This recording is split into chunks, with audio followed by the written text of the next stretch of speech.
আপনি গভর্নমেন্টের হয়ে এনআরসির খেলায় নেমেছেন, বলছেন একবার কারো বাড়ি যাবে ঘুরে চলে আসবে, 4 বার যাবে, 4 বার তো সকাল দুপুর বিকেল সন্ধ্যেও যেতে পারে, নাও যেতে পারে, নিয়ে তার নামটা বাতিল।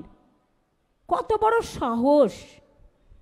স্বাধীনতা আন্দোলনে ছিল না, জাগরণে ছিল না, গণতন্ত্রে ছিল না, শুধু একজন দেশের মন্ত্রীর, তিনি কোঅপারেশন ডিপার্টমেন্টের প্রিন্সিপাল সেক্রেটারি ছিলেন, তাই তিনি এসে ডাবল ইঞ্জিন সরকারের মতামত নিয়ে ভোটার লিস্ট থেকে নাম বাদ দেওয়ার চক্রান্ত করেছে মানুষকে, যাতে ওনার বন্ধু কলমে ডাবল ইঞ্জিন কার্ড খেলে তাদের জেতানো যায়।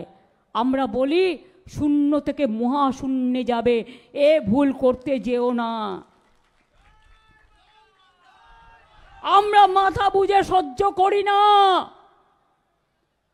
আমরা লড়তে জানি, লড়াই করে বাঁচতে জানি।